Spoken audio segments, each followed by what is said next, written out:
157. 우리 기독교의 신앙 고백인 사도신경의 다양한 부분과 그 조항들에 대해서 논의했으니 이제는 그러한 신앙에 따라 그리스도를 참으로 믿는 것을 통하여 완전한 구원을 받을 수 있는지에 대해 듣고 싶습니다. 고린도전서 2장 2절이 말씀하듯이 십자가에 달리신 그리스도를 참된 믿음으로 받아들이는 것만이 영생에 이르는 유일한 길입니다. 성령의 은사인 믿음은 그리스도와 그분이 주시는 모든 유익을 우리의 것이 되도록 합니다. 그리스도는 믿음으로 말미암아 우리의 것이 되도록 하나님에 의하여 우리에게 값없이 주어진 분이십니다. 그러므로 결국 그리스도가 우리의 구원에 필요한 것들을 모두 가지지 못했다고 하든지 혹은 모두 가졌다고 고백하며 십자가에 못 박히신 그리스도를 참된 믿음으로 자기의 것으로 소유하는 동시에 그리스도 안에서 구원에 필요한 모든 것을 가지든지 둘 중에 하나입니다. 사도신경 전체를 통해 우리의 영원한 구원에 필요한 모든 것이 예수 그리스도 안에 있음과 그분이 우리 구원의 필수적인 모든 것을 완전히 성취하신 분으로서 부분적인 구세주 예수가 아니라 완전한 구세주 예수이심이 드러났습니다. 그러므로 참된 믿음으로 그리스도께 접붙여진 사람은 그 안에서 구원에 필요한 모든 것을 가진 것입니다. 158. 믿음을 통하여 그리스도로부터 받는 유익 중에서 으뜸되는 것은 무엇입니까? 첫째로는 그 어떤 행위의 공로도 없이 믿음을 통하여 하나님 앞에서 의롭게 되는 것입니다. 둘째는 아무런 공로 없이 은혜로 말미암아 거듭남 혹은 새롭게 함을 받아 그리스도 안에서 선한 일을 위하여 새로 지으심을 받았으니 이는 그 어떤 공로를 세우기 위해서가 아니라 하나님의 말씀이 에베소서 2장에서 증거하는 대로 하나님께 드리는 감사를 표현하기 위한 것입니다. 누가복음 1장 72에서 79절까지의 말씀도 참고하십시오. 159. 믿음으로 그리스도로부터 얻는 이러한 유익들 중에서 첫 번째라고 할 수 있는 이신칭의로부터 시작하고 싶습니다. 행위를 통하여 하나님 앞에서 의롭게 되는 것은 무엇을 의미하는 것이며 믿음으로 값없이 의롭게 되는 것이 무엇을 의미하는 것인지를 말씀해 주십시오. 베드로전서 1장과 시편 15편 말씀에 따라서 하나님과 함께 거하려는 사람은 누구든지 흠없고 의로워야만 합니다. 그래서 사람이 행위를 통하여 하나님 앞에 의롭게 되려면 거룩과 의로움이 본성과 삶과 생각과 말과 행동에 있어서 하나님의 제어를 받을 필요가 없어야 하고 평생 하나님의 계명을 하나라도 어겨 죄를 범했다고 고발을 당하지 말아야 하며 내재하는 그 어떤 죄에도 빌미를 주지 말아야 합니다. 하지만 하나라도 죄를 범하기만 하면 더 이상 행위로 의롭다고 할 수 없게 됩니다. 이미 하나님은 친히 다음과 같은 판결을 내리셨습니다. 무릇 율법 행위에 속한 자들은 저주 아래에 있나니 기록된 바 누구든지 율법책에 기록된 대로 모든 일을 항상 행하지 아니하는 자는 저주 아래에 있는 자라 하였음이라. 반면 로마서 7장 24절과 누가복음 18장 11절 말씀처럼 위선을 통해 자신을 속이기로 결심하지 않는 이상 사람이라면 누구나 자기 자신에게서 죄로 인한 많은 절망과 비참함을 보게 됩니다.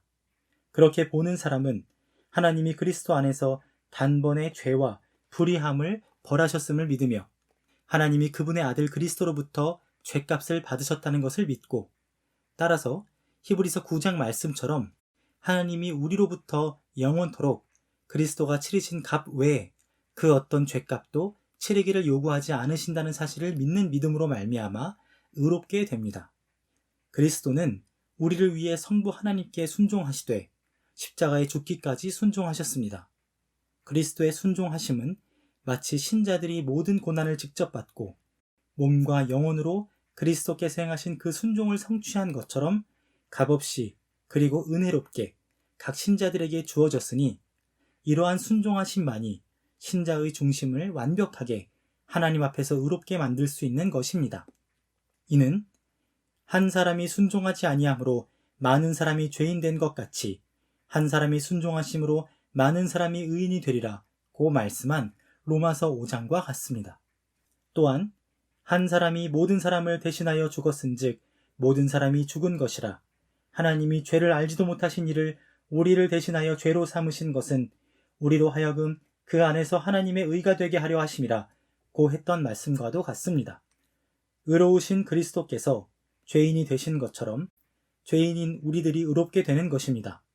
하지만 그리스도는 죄가 있어서 죄인이 되고 십자가에서 죄가 된 것이 아니라 다른 사람들의 죄를 친히 짊어지고 그 죄를 위한 희생제물이 된 것입니다. 이와 같은 원리로 우리는 우리 속에 하나님의 심판을 견딜 만한 그 어떤 의로움이 있어서 하나님 앞에서 의롭게 되는 것이 아닙니다. 만약 그렇다면 그리스도께서 헛되이 죽으셨을 것입니다. 오히려 그리스도께서 고난을 받으시고 죽으심으로 우리를 위해 획득하신 의가 그분이 우리에게 믿음을 주실 때 우리에게 값없이 은혜로 주어져서 우리의 것이 되기 때문에 의롭게 되는 것입니다. 그러므로 성경이 말하는 이 신칭에는 우리의 대단한 경건함이 우리를 죄 없이 만들었다는 의미를 내포하지 않습니다. 이는 요한일서 1장이 만일 우리가 죄가 없다고 말하면 스스로 속이고 또 진리가 우리 속에 있지 아니할 것이요 라고 말씀하기 때문입니다. 이 신칭이란 우리가 저질렀으며 여전히 우리와 결부된 모든 죄에 대하여 하나님의 법정에서 죄가 면제되고 무죄하다는 선언을 받는 것을 의미합니다. 이는 요한일서 1장 말씀에 따라 죄가 없다고 할 수 없는 우리에게서는 찾을 수 없는 생소한 의로 인한 것입니다. 이것은 우리에게 믿음으로 말미암아 값없이 선물처럼 우리에게 전가됩니다. 이것이야말로 성경에서 자주 말씀하는 방식입니다. 예를 들어 로마서 8장은 누가 능히 하나님께서 택하신 자들을 고발하리요 의롭다 하신 이는 하나님이시니 라고 말씀하는데 이때 의롭다 하신 이라는 말이 고발이라는 말과 대조를 이루고 있습니다. 하나님은 신자들을 의롭다 하시고 마귀가 그들에 대해 송사하는 모든 것을 그리스도 덕분에 무죄하다고 여기신다는 것은 이어지는 성경 구절에도 나옵니다. 누가 정죄하리요 죽으실 뿐 아니라 다시 살아나신 이는 그리스도 예수시니 이 점에 대해서는 잠언 17장에서도 명확하게 볼 수 있습니다. 악인을 의롭다 하고 의인을 악하다 하는 이 두 사람은 다 여호와께 미움을 받느니라.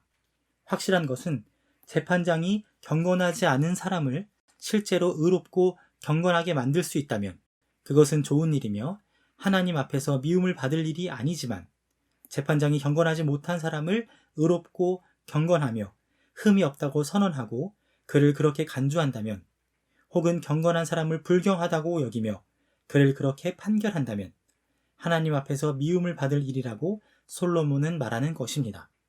이는 사도 바울을 통하여 하나님이 말씀하신 것에서도 볼 수 있습니다.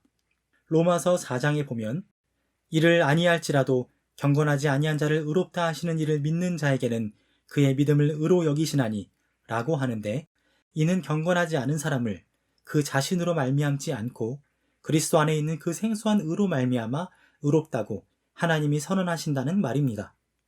성경은 이 사람을 그리스도를 통해 칭의를 받아야만 할 경건하지 않은 사람이라고 부릅니다. 이러한 이유로 다윗도 요한일서 1장 말씀처럼 우리 중에 죄 없는 사람은 없으므로 죄 없는 사람들을 복이 있다고 하지 않고 평생 죄가 있어서 죄를 대적하여 싸워야만 하지만 그 불의를 하나님께서 용서해 주시고 그리스도의 순종으로 인하여 그 죄가 가리움을 받은 사람들이야말로 복이 있다고 한 것입니다. 바울은 다윗의 이 진술을 우리가 방금 언급했던 로마서 4장에서 인용하고 있습니다. 160. 믿음이란 것이 너무 대단한 미덕이어서 우리의 믿음 때문에 하나님에 의하여 의롭다고 선포된다는 뜻으로 이 신칭의를 이해해도 됩니까? 안 됩니다. 만약 그렇다면 믿음이 그리스도를 대체할 것입니다. 예레미야 9장과 고린도전서 1장 말씀처럼 그리스도야말로 하나님으로부터 나와서 우리에게 지혜와 의로움과 거룩함과 구원함이 되셨으니 기록된 바 자랑하는 자는 주 안에서 자랑하라 함과 같게 하려 함입니다. 그러므로 십자가에 달리신 그리스도만이 우리의 완전한 의로움입니다. 우리는 이 신칭의를 이해할 때 우리의 의로움이 되시고 우리를 그분의 자녀로 삼으신 예수 그리스도를 믿음으로 말미암아 받아들이는 것이라고 이해합니다. 사도 요한이 요한복음 1장에서 말씀하는 것처럼 영접하는 자, 곧 그 이름을 믿는 자들에게는 하나님의 자녀가 되는 권세를 주셨습니다. 그러므로 믿음은 미리 약속된 분이시며 이제 우리에게 영원한 의를 주시는 분이신 그리스도 위에 그 기반을 두고 있습니다. 이사야 53장은 나의 의로운 종이 자기 지식으로 많은 사람을 의롭게 하며 라고 말씀한 후에 거기에는 그들의 죄악을 친히 담당하려는 이유가 있었다고 바로 덧붙입니다. 다니엘 9장, 사도행전 13장 28절과 39절, 누가복음 18장 13절 말씀도 참고하십시오. 161. 그리스도께서 죽음을 당하지 않으셨어도 우리가 구속을 받을 수 있었을까요? 불가능했을 것입니다. 왜냐하면 요한복음 3장에 모세가 광야에서 뱀을 든 것 같이 인자도 들려야 하리니 이는 그를 믿는 자마다 영생을 얻게 하려 하심이니라 고 말씀했기 때문입니다. 그리스도께서도 또한 자기 목숨을 많은 사람의 대속물로 주려 함이니라 고 말씀하셨습니다. 162. 우리에게 의로 여겨진 그 은사라는 것은 무엇입니까?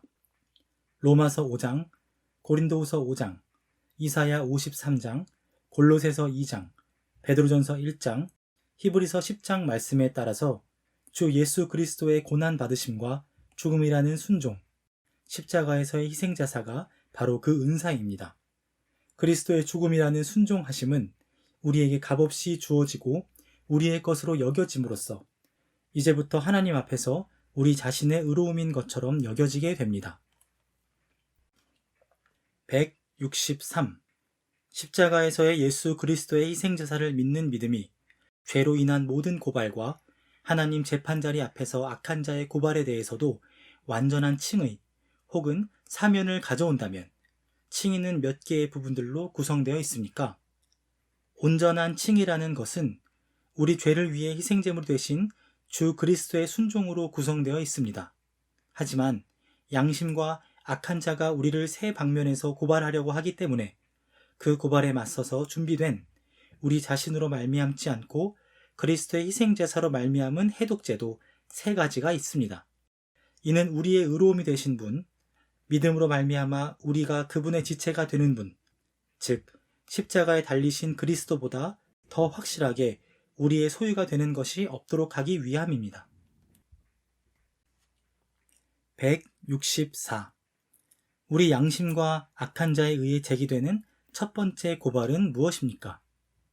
우리가 구원받을 자격이 없고 영원한 정죄를 받아 마땅하다는 것을 증명하기 위해 양심과 악한 자는 하나님이 공의로우시며 모든 경건하지 않은 것을 싫어하시므로 반드시 영원한 사망으로 죄를 벌하실 것이라고 우리를 고발합니다. 우리 양심은 우리의 죄악이 셀 수 없이 많다는 것을 깨닫게 합니다.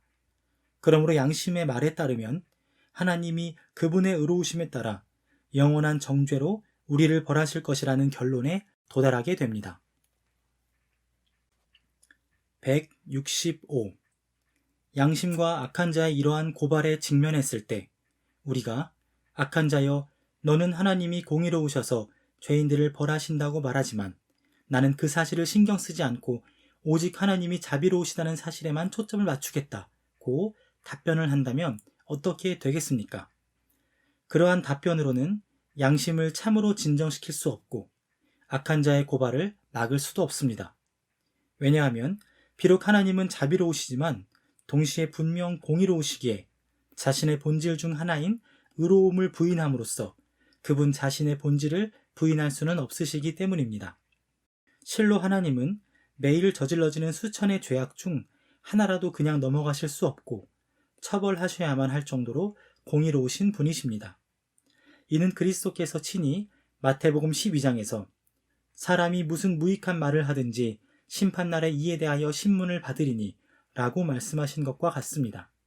이것은 하나님이 자비로우시다는 사실만큼이나 참된 사실입니다. 이 시점에 이르면 우리 중 많은 이들이 교황주의자들처럼 성인들의 공로를 붙잡으려고 하지만 그것은 조금도 우리에게 도움이 되지 못합니다. 그들은 우리의 죗값은 고사하고 자신들의 죗값도 치르지 못한다고 스스로 고백합니다. 욥기 9장에서 욥은 사람이 하나님께 변론하기를 좋아할지라도 1000마디에 한마디도 대답하지 못하리라 하고 말합니다. 성인이었던 다윗 역시 비슷한 투로 말합니다. 여호와여 주의 종에게 심판을 행치 마소서. 로마서 3장과 이사야 64장도 참고하십시오. 166. 그렇다면 우리 양심과 악한 자의 첫 번째 고발에 우리는 무엇이라고 대답해야 합니까? 다음과 같이 대답하십시오. 악한 자가 하는 이러한 고발의 토대와 근거는 하나님의 변치 않는 의로움입니다. 그 의로움은 지극히 높으신 분을 거슬러 저질러진 죄가 몸과 영혼에 가해지는 영원한 벌이라는 최고형으로 처벌되어야 한다는 것을 요구한다는 점은 인정합니다. 하지만 하나님의 변하지 않는 의로우심에 더하여 동시에 하나님이 완벽하게 공의로우신 분이라는 속성이 있다는 것도 인정해야 합니다. 그분의 완벽한 의로움은 동일한 빚의 대가가 중복되어 지불되는 것을 요구하실 수 없습니다. 이 두 가지가 서로 분리될 수 없고 떨어질 수도 없는 것입니다. 둘째, 나의 양심이 나에게 수없이 많은 죄를 지었다고 말하는 것이 사실이지만 그리스도가 나의 수없이 많은 죄로 인해 형벌을 당하심으로써 나를 위해 하나님의 공의로운 심판을 만족시키셨다는 것도 그에 못지않게 사실입니다. 이는 하나님이 죄를 알지도 못하신 이를 우리를 대신하여 죄로 삼으신 것은 우리로 하여금 그 안에서 하나님의 의가 되게 하려 하심이라 고 하신 고린도후서 5장 말씀과 같습니다. 마찬가지로 로마서 5장은 그리스도께서 경건하지 않은 자를 위하여 죽으셨다고 합니다. 의인으로서 불의한 자를 대신하셨다는 말씀도 참고하십시오. 진실로 그리스도께서 정죄하러 오신 것이 아니라 구원하러 오셨다는 것은 사도행전 2장 말씀에 따라 그리스도를 십자가에 못 박은 이들조차도 믿음으로 말미암아 죄를 용서받는다는 사실을 통하여 자명해집니다. 인간적인 관점에서 본다면 그리스도를 십자가에 못 박은 이들보다 더 정당한 정죄를 받아야 할 이들이 어디 있겠습니까? 그래서 그리스도는 그분의 고난받으심을 통하여 그분을 대적하여 저질러졌고 그분이 고난을 받도록 한 죄들, 즉 그리스도의 지체를 박해함으로써 그리스도를 박해한 바울의 죄와 같은 그런 죄의 값조차도 지불하신 것입니다. 미쁘다 모든 사람이 받을 만한 이 말이여 그리스도 예수께서 죄인을 구원하시려고 세상에 임하셨다 하였도다. 죄인 중에 내가 괴순이라. 그러나 내가 긍휼을 입은 까닭은 예수 그리스도께서 내게 먼저 일체 오래 참으심을 보이사 후에 주를 믿어 영생 얻는 자들에게 본이 되게 하려 하심이라 고 한 바울의 말이야말로 얼마나 아름다운 고백이며 위로를 주는 가르침입니까? 그러므로 악한 자가 나를 고발할 때 하나님의 변하지 않는 의로움을 이용하지만 나는 그로부터 정반대의 결론을 도출합니다. 하나님께서는 공의로우시고 또한 그분의 의로움에는 두 가지 속성, 즉 죄를 벌하실 뿐만 아니라 일단 죄에 대한 형벌과 죄값 지불이 이루어지면 더 이상의 값을 요구하지 않으신다는 요소가 같이 있다는 사실에는 의심의 여지가 없습니다. 하나님께서는 하나님의 아들 그리스도의 고난 받으심을 통해 나의 죄를 완전히 벌하셨고 그 값을 남김없이 지불하셨기 때문에 하나님은 공의로우사 그분의 의로움에 있는 두 가지 속성을 따라 나를 정죄하지 않으시고 내 모든 죄를 사면하실 것입니다. 하늘로부터 온 좋은 소식, 즉 복음과 믿음을 통하여 하나님은 이미 나를 사면하셨으며 복음에 따라 나를 정죄하지 않고 그날의 나를 사면하실 것입니다. 요약하면 하나님은 참으로 공의로우셔서 단 하나의 죄, 단 하나의 무익한 말, 단 하나의 악한 생각도 그냥 넘어가지 않으시고 그로 인해 우리를 처벌하시든지 그리스도를 처벌하시든지 하십니다. 만약 그리스도가 그것을 경험하지 않으셨다면 우리는 영원토록 그 형벌을 받아야 했을 것입니다. 하지만 그리스도께서 우리 죄로 인해 나의 하나님, 나의 하나님, 어찌하여 나를 버리셨나이까? 라고 할 정도의 극한 형벌을 받으셨으므로 우리는 그러한 형벌을 경험하지 않을 것이며 하나님의 심판 자리 앞에서 단 하나의 죄도 해명할 필요가 사라진 것입니다. 아들이 너희를 자유케 하면 너희가 참으로 자유하리라는 요한복음 8장 말씀처럼 우리를 사면하실 분의 입으로 친히 말씀하신 것은 그날에 바뀌지 않을 것이기에 우리는 참으로 그리고 전적으로 사면을 받을 것입니다. 요한복음 3장에서 그를 믿는 자는 심판을 받지 아니하는 것이요 라고 하신 말씀도 참고하십시오. 167. 우리 양심 및 악한 자의 두 번째 고발은 무엇입니까? 두 번째 고발을 요약하자면 하나님 앞에서 의롭다는 선언을 받는 것과 우리가 그 어떤 악을 행하지 않았고 중보자에 의하여 그 악의 대가가 지불되었다고 듣는 것으로는 충분하지 않다는 것입니다. 하나님이 우리를 그분의 형상으로 창조하셨을 때 우리는 하나님께서 우리에게 율법으로 요구하시는 모든 선을 행할 의무를 갖게 되고 그에 따라 구속을 받게 됩니다. 그리하여 하나님의 심판자리 앞으로 그분이 우리에게 행하라고 명하신 모든 선을 가져오든지 아니면 율법의 영원한 저주에 처하든지 둘 중 하나일 수밖에 없다는 것이 이 고발의 골자입니다. 168. 이러한 고발에 대항하여 믿음은 그리스도의 희생 제사로부터 어떠한 해독제를 찾아냅니까?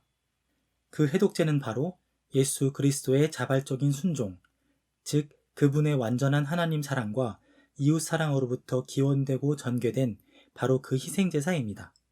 죽음의 고난을 받은 그분은 사실 율법을 완벽하게 지켰고 따라서 죽음에 처할 필요가 없는 분이셨습니다. 그분의 죽음이야말로 내가 행한 악에 대한 완전한 대가 지불일 뿐만 아니라 내가 했어야만 했으나 실패한 선의 대가 역시 지불한 것입니다.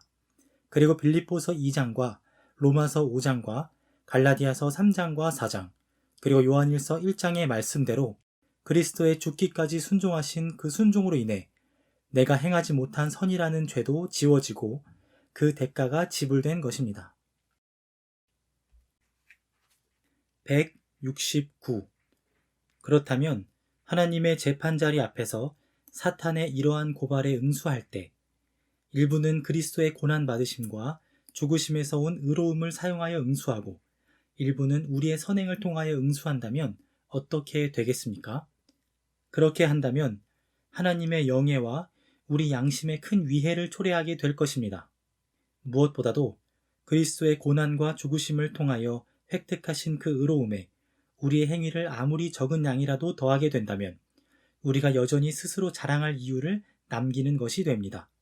하지만 믿음은 로마서 3장과 4장, 예레미야 9장, 고린도전서 1장 말씀처럼 우리의 모든 자랑을 확실하고 완전히 제거하며 오직 그리스도께만 자랑의 이유를 돌립니다. 그러므로 우리는 크든지 작든지 우리 행위의 한 조각이라도 예수 그리스도의 순종이나 의로움에 더해서는 안 됩니다. 그렇지 않다면 믿음이 하나님의 재판정 앞에서 그리스도의 의를 상정할 때 마치 그것이 그 자체로는 완전하지 않고 우리가 그것에 무엇인가 보충할 필요가 있기라도 한 것처럼 할 것입니다.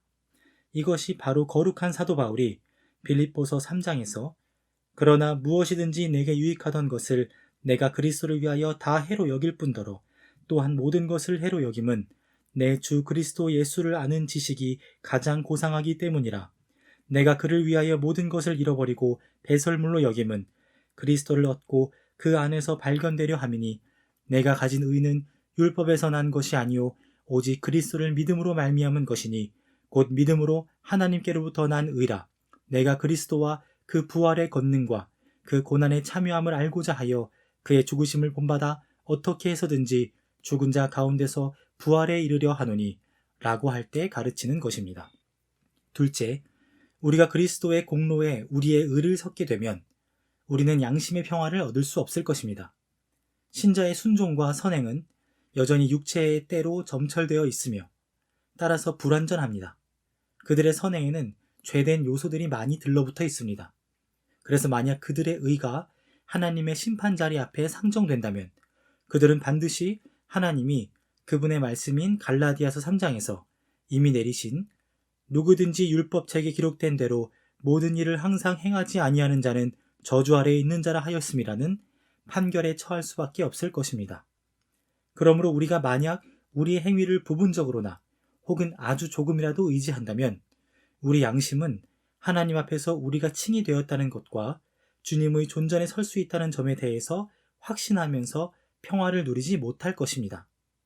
오히려 우리의 행위는 우리가 확실히 정죄당할 것만 확인시켜 줄 것입니다. 무릇 율법 행위에 속한 자들은 저주 아래에 있나니 라고 성경은 말씀합니다.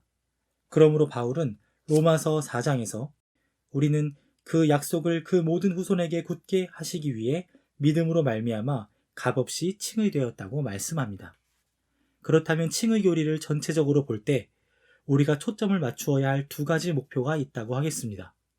첫째는 로마서 3장과 4장 말씀처럼 우리를 의롭다 하심으로 인하여 하나님께만 영광이 돌려져야 한다는 목표입니다. 로마서 4장 말씀처럼 아브라함과 같이 가장 위대한 성인이라고 하더라도 자랑할 것이 있을 수 없습니다. 그리고 둘째는 우리 양심이 평화를 누리고 견고해져야만 한다는 목표입니다. 전적이든 부분적이든 그리스도께서 우리를 위하여 획득하시고 우리에게 값없이 주신 그 의로움에 우리의 행위를 더하게 되면 칭의의 이와 같은 두 가지 목표가 변질되게 됩니다. 그렇다면 우리는 그리스도께서 우리를 위해 죽으심이라는 희생을 치르고 획득하신 그 완전한 의를 그대로 두는 것만이 옳은 길입니다. 그렇게 해야만 그리스도로부터 영광을 도둑질하지 않고 평화롭고 고요한 양심을 가지게 될 것입니다. 믿음으로 말미암아 값없이 우리의 것이 되도록 주어진 그리스도의 완벽하고 영원한 의로움에는 하나님의 심판자리 앞에서도 그 어떤 부족함이 있을 수 없습니다. 우리가 이 의로움을 참된 신뢰로 붙잡는다면 우리는 아무것도 걱정할 것이 없게 됩니다. 170. 그렇다면 선행이 쓸모없다는 말씀입니까? 선행은 전적으로든 부분적으로든 우리를 하나님 앞에서 의롭게 할 수 없습니다. 하지만 그리스도움의 의로움이 전가됨으로 말미암아 값없이 그리고 은혜로이 칭의가 된 후에 주 하나님에 대한 감사를 선행으로 표현함으로써 하나님이 우리를 통해 찬양을 받으시도록 하려는 목적을 달성하는 일에는 쓸모가 있습니다. 이것이야말로 사가랴가 누가복음 1장에서 우리가 원수의 손에서 건지심을 받고 종신토록 주의 앞에서 성결과 의로 두려움이 없이 섬기게 하리라 하셨도다 라고 가르친 것과 같이 우리가 원래 창조되고 구속함을 받은 이유입니다. 선행은 또한 믿음의 열매로서 그로 말미암아 우리가 위선적이지 않은 참된 신앙을 가졌다는 것을 확증할 수 있기 때문에 쓸모가 있습니다. 셋째로 우리의 선행이라는 모범을 통해 우리는 다른 이들을 그리스도께 인도하고 이미 인도한 이들 역시 떨어지지 않도록 보존하며 그리스도께 붙어 있을수록 선행으로 덕을 더 많이 세우게 된다는 점에서 선행은 쓸모가 있다고 하겠습니다. 171. 우리 양심과 악한 자의 마지막 고발 사항은 무엇입니까? 우리가 행함으로나 행하지 않음으로 지은 죄들을 그리스도 안에서 속죄받았다는 사실로부터 우리가 위로를 받을지라도 여전히 육체에 붙은 죄의 찌꺼기가 내재하고 있다는 것으로 우리를 고발합니다. 하나님은 매우 거룩하시고 의로우셔서 그분의 존전에 더러운 것을 전혀 용납하실 수 없으시기에 하나님은 그분의 존전으로부터 우리를 부정하고 더러운 이들과 같이 쫓아내실 것이라는 결론에 필연적으로 도달한다는 것입니다. 172. 이것은 그야말로 심각한 영적 시험으로서 가장 거룩한 신자들이라도 이 생에서 매일같이 육체가 성령을 거슬러 싸우는 것을 통하여 경험하는 일입니다. 심지어 거룩한 바울조차도 로마서 7장에서 공개적으로 내가 원하는 바 선은 행하지 아니하고 도리어 원하지 아니하는 바 악을 행하는도다 라고 고백했습니다. 그렇다면 믿음이 과연 그리스도의 희생자서로부터 이와 같은 사탄의 고발에 맞서서 우리를 의롭다고 사면해 줄 수 있는 확실한 해독제를 찾아낼 수 있을지를 살펴봅시다. 그리스도 안에서 믿음은 이와 같은 내면의 싸움을 경험한 모든 신자들이 바울처럼 만일 내가 원하지 아니하는 그것을 하면 이를 행하는 자는 내가 아니요 내 속에 거하는 죄니라고 참으로 대답할 수 있는 그러한 고발사항에 대한 확실한 해독제를 가지고 있습니다. 이 싸움은 그리스도인을 괴롭게 하기보다는 오히려 그에게 위로를 주는 것이어야만 하는데 왜냐하면 그것이야말로 성령을 받아 하나님의 자녀가 되었다는 명확한 표시이기 때문입니다. 이는 혈과 육과 자아가 죄를 대적하지도 않을 뿐더러 어떻게 죄를 대적해야 하는지에 대해서도 가르치지 않기 때문입니다.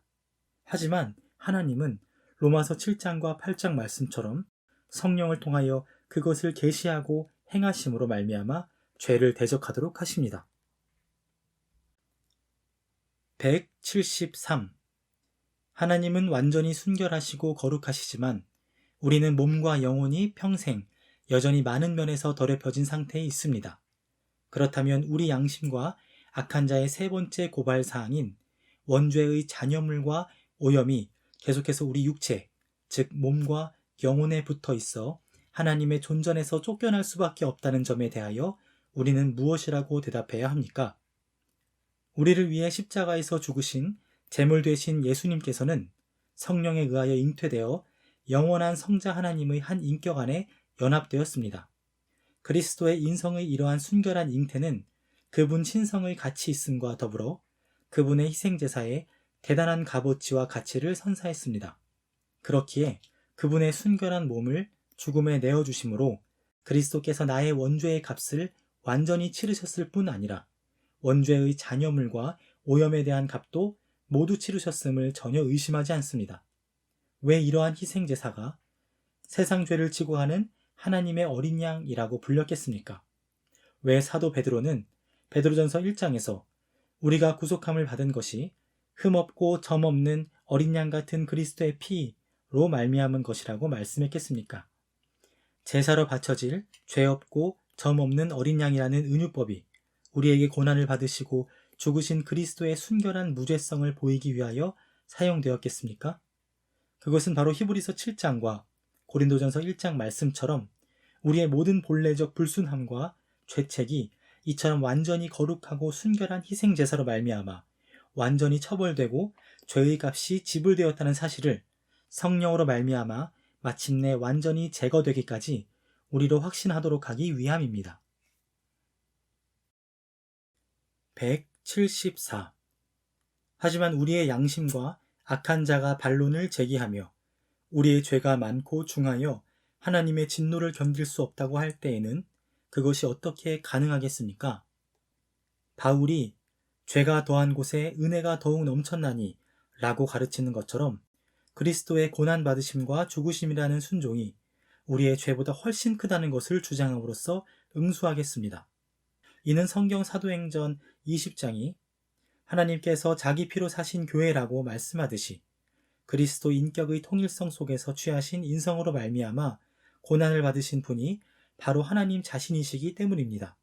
본래 성부 하나님과 본질 및 영혼으로부터의 영광에 있어서 동등하신 하나님의 영원한 아들께서 종의 형체를 취하시기까지, 즉 우리의 약한 성질까지도 죄만 제외하고는 그대로 가져오실 정도로 자신을 겸손하게 낮추어 성부 하나님께 죽기까지 복종하셔서 십자가에서 죽으셨습니다. 이 그리스도라는 인격체의 존귀함은 그분의 겸손과 복종이 모든 천사와 피조물의 순종을 능가할 정도로 탁월합니다. 그리스도의 이러한 복종이나 의로움은 신자 각 사람에게 전가되어 그들로 그리스도의 것이 되도록 하여 죄밖에 없던 그들이 그리스도 안에서 넘치는 의를 가지도록 합니다. 실로 그리스도인은 고린도전서 1장과 로마서 5장 말씀에 따라서 천사의 모든 의를 능가하는 그리스도의 의가 자신의 것이 되도록 의의 전가를 받은 사람이기에 천사보다 더 나은 의를 가지고 있는 것입니다. 175. 예수 그리스도의 희생제사를 통해 우리는 우리 양심과 악한 자의 모든 고발을 무력화시킬 수 있는 확실한 해독제를 갖게 되었습니다. 죄가 더한 곳에 더욱 넘치는 은혜가 그것입니다. 그리스도를 믿는 믿음을 통하여 우리는 모든 고발로부터 완전한 사면을 받았습니다. 그렇다면 그리스도의 의를 나의 것으로 받아들여야만 하는 이유의 원인과 근거는 무엇입니까? 그 원인은 바로 믿음이라는 끈과 더불어 모든 신자를 뜻하는 교회와 그리스도의 영적 혼인입니다. 이러한 끈과 혼인은 그분이 우리 죄와 비참함을 친히 담당하신 것과 그분과 함께 모든 것을 공유하도록 하신 것으로 구성되어 있습니다. 이는 우리가 믿음으로 말미암아 그분에게 접붙임을 받아 그분의 살 중의 살이요 뼈 중의 뼈가 되었기 때문입니다. 우리는 진실로 그분의 몸이 되었습니다. 많은 성경 구절이 이에 대해서 증거하고 있습니다. 주님께서 호세아 2장에서 내가 내게 장가들어 영원히 살되 공의와 정의와 은총과 긍휼이 여김으로 내게 장가들며 진실함으로 내게 장가들리니 내가 여호와를 알리라 고 하신 말씀과 이사야 54장 말씀을 함께 보십시오. 그 다음으로는 그리스도와 함께 그분의 모든 보화와 유익이 우리의 것이 될 수 있다는 사실보다 더 확실한 것이 없다는 사실을 성령께서 증거하시는 에베소서 5장이 있습니다.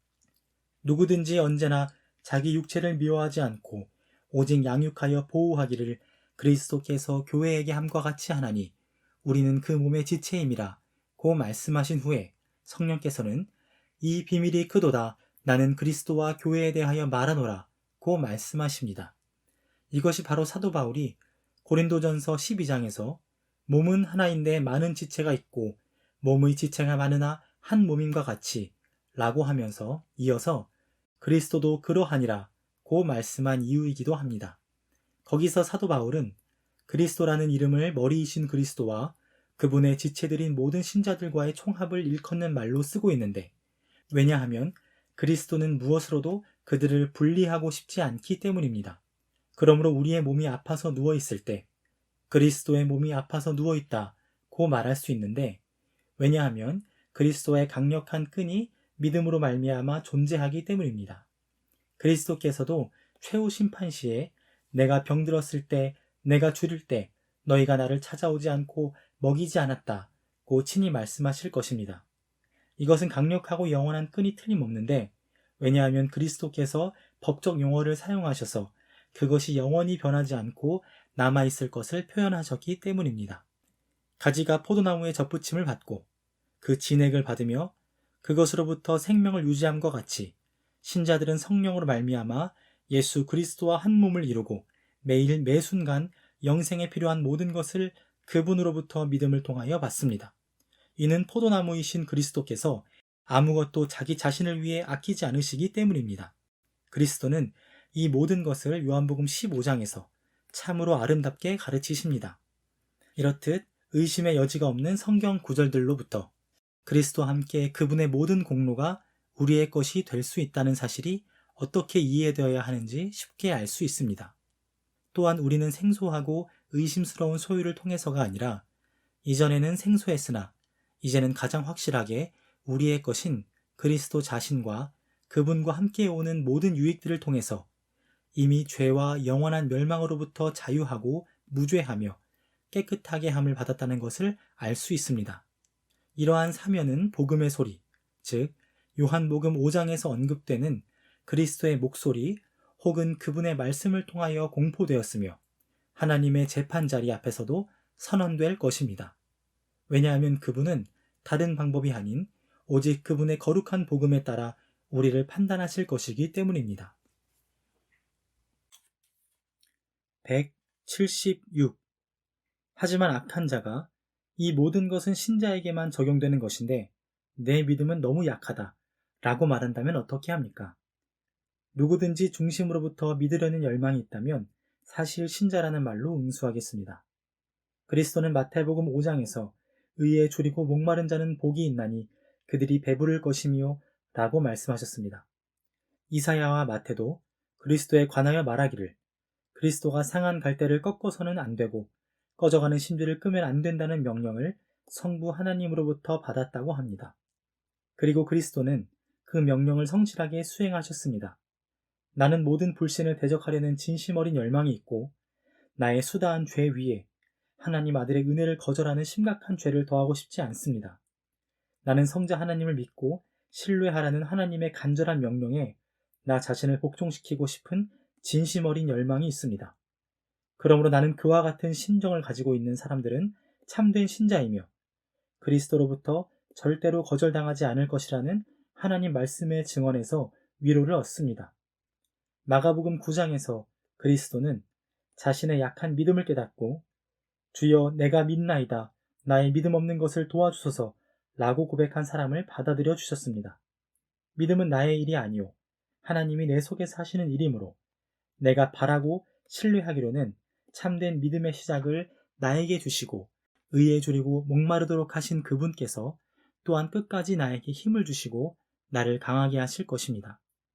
이는 하나님께서 자기의 기쁘신 뜻을 위하여 너희에게 소원을 두고 행하게 하시나니 라고 약속하신 것과 같고, 하나님은 미쁘사 너희가 감당하지 못할 시험당함을 허락하지 아니하시고 시험당할 즈음에 또한 피할 길을 내사 너희로 능히 감당하게 하시느니라 고 약속하신 것과도 같습니다.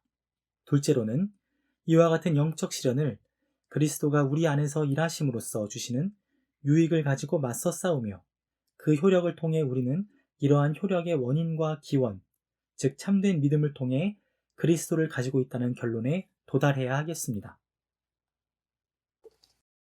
177. 그렇다면 우리가 그리스도로부터 받는 또 다른 유익에는 무엇이 있습니까?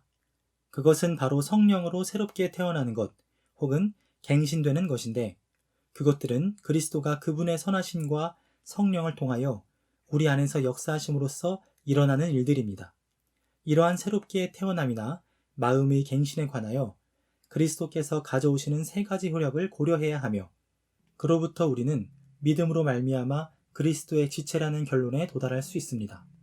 우리 안에 역사하시는 그리스도의 첫 번째 효력은 바로 우리 영과 더불어 우리가 하나님의 자녀임을 증거하시는 성령 하나님의 내적 증거로서, 그것으로 인해 우리는 두려움의 멍에를 내려놓고 사도 바울이 로마서 8장에서 기록하듯이 아빠 아버지라고 부르짖게 됩니다. 마찬가지로 갈라디아서 4장도 너희가 아들인고로 하나님께서 그 아들의 영을 너희 마음 가운데 보내사 아빠 아버지라 부르게 하셨느니라 고 했습니다. 우리 안에 역사하시며 그로 말미암아 우리를 거듭나게 하시는 그리스도의 두 번째 효력은 다음과 같습니다. 곧 우리가 내면의 죄성에 맞서 싸우고 그리스도의 영의 은혜로 말미암아 점차적으로 그 죄성이 약해지다가 마침내 완전히 제거되도록 하기 위하여 옛사람, 즉 부패한 죄성을 죽음에 넘기는 것입니다. 세 번째 효력은 성령으로 살리심을 받는 것이라고도 하는 새 사람으로 살아나는 것입니다. 이것은 그리스도의 능력이 우리 속에 역사하도록 하기 위한 것이며, 이제로부터 우리의 생각이 새로운 생명으로 행하는 것을 즐거워하는 성향을 갖게 하기 위한 것입니다. 이처럼 우리 안에서 그리스도가 행하시는 세 가지 효력은 거듭남이라는 말로 요약할 수 있습니다. 왜냐하면 그로 말미암아 사람이 변화되고 갱신되며 에베소서 2장 말씀과 같이 영원한 생명에 들어가도록 새롭게 창조되기 때문입니다. 이것은 또한 성화, 회심, 그리고 에베소서 4장이 말씀하는 하나님을 따라 마음을 새롭게 함과 같은 명칭으로도 불립니다. 그러므로 이러한 세 가지 효력의 시작을 경험하고 그 효력들이 지속되기를 전심으로 열망하는 사람은 누구든지 믿음이 있다는 내면의 확신을 가져야 하며 그리스도와 그분의 모든 유익을 완전한 의로움과 구원에 이르도록 소유하게 되는 것입니다. 그러므로 신자라면 누구나 택함을 받은 사람이라고도 할 수 있습니다. 왜냐하면 모든 참된 신자들은 영원 전부터 영생에 들어가도록 택함을 입었다고 베드로전서 1장 2절과 로마서 8장 28절 및 30절, 그리고 에베소서 1장 11절과 13절이 증거하기 때문입니다. 따라서 택함을 받았는지로 절망의 고통 속에 있을 때에는 하나님의 작정의 높이를 측정해보려는 생각을 가지도록 두어서는 안 됩니다. 그보다 모든 신자들은 은혜로 말미암아 영생으로 택함을 입었으며 의에 줄이고 목마른 사람은 곧 신자들이라는 사실을 약속하는 하나님의 말씀을 붙들어야 합니다. 그런 다음에는 우리가 우리 속에 그리스도의 그러한 효력을 가지고 있으므로 그 효력의 원인이 되는 믿음으로 말미암은 그리스도 역시 가지고 있다는 결론에 도달하기 위해 그리스도의 세 가지 효력을 계단처럼 사용할 수 있습니다. 로마서 8장에 따라 믿음은 하나님의 택함을 받는 이들에게만 주어지는 것이기에 우리에게 그러한 믿음이 있다면 우리는 또한 택함을 받은 사람입니다. 178. 우리 속에 있는 그리스도의 효력을 설명해 주시되 우리가 육체를 따라 속하여 있는 아담의 죄 및 그 효력을 그리스도 안에서와 우리 안에서 사시는 성령의 끈을 통하여 우리가 그 안에 연합되게 된 둘째 아담 그리스도의 은혜 및 그 효력과 비교함으로써 설명해 주십시오. 아담의 죄와 우리가 그로부터 자연적으로 물려받은 부패한 본성은 우리 속에서 그 세력을 다음과 같이 발휘하고 나타낸다고 할 수 있습니다. 첫째, 아담의 죄는 우리의 몸과 영혼을 사탄의 종으로 만듭니다. 또한 그것은 우리로 하나님이 우리의 대적이라도 되는 것처럼 하나님을 피하도록 함으로써 양심의 평화와 고요함을 빼앗아갑니다. 둘째, 이러한 병폐는 우리 안에서 죄와 수욕 등과 같은 많은 나쁜 열매를 맺도록 하며 사망에 이르기까지 계속 그렇게 나쁜 열매를 맺도록 합니다. 셋째, 그것은 인류를 첫째 사망 및 첫째 사망을 앞당기도록 하는 모든 것으로 인도하고 그 후에는 둘째 사망이라고 하는 영원한 죽음과 끝없는 수욕 및 고통으로 인도합니다. 그러나 첫째 아담이 자연적으로 우리와 연결되어 묶여있는 것처럼 영적으로 우리와 연합된 둘째 아담 그리스도의 은혜는 우리 속에서 다음과 같이 역사하며 그 세력을 나타냅니다. 첫째, 그리스도는 우리가 즉시 하나님과 화목되어 은혜의 보좌 앞에 진정한 신뢰와 기쁨으로 나아갈 수 있도록 하시기 위하여 히브리서 10장 20절과 22, 23절 말씀처럼 그분의 은혜로 말미암아 우리에게 양심의 자유와 평화를 가져다 주십니다. 둘째, 우리 안에 거하시는 성령의 은혜로 말미암아 그리스도는 그분이 우리를 위해 취득하신 자유를 이 생에서 충만히 누리지 못하도록 방해하는 죄를 죽이십니다. 우리 안에 계신 그리스도의 능력은 또한 계속해서 죄를 죽임으로써 옛사람이 죽고 새롭게 살리심을 받을 수 있도록 하십니다.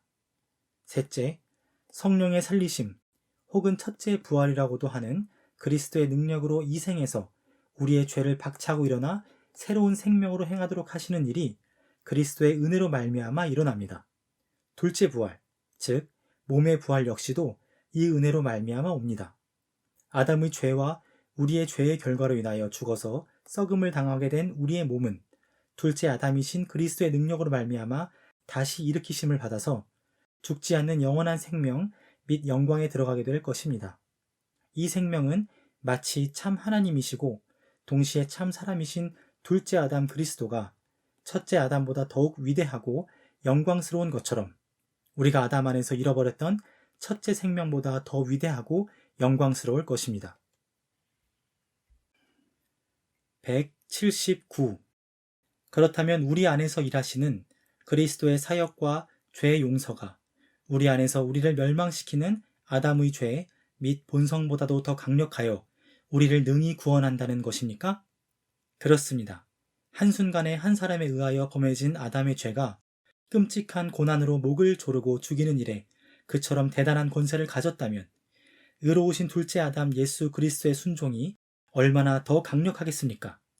그리스도는 우리를 위하여 전생에 걸쳐 순종하셨으며 잉태될 시점부터 마지막 한 방울의 피를 흘릴 때까지 하나님의 진노를 그분을 믿고 신뢰하는 우리를 위해 짊어지셨습니다.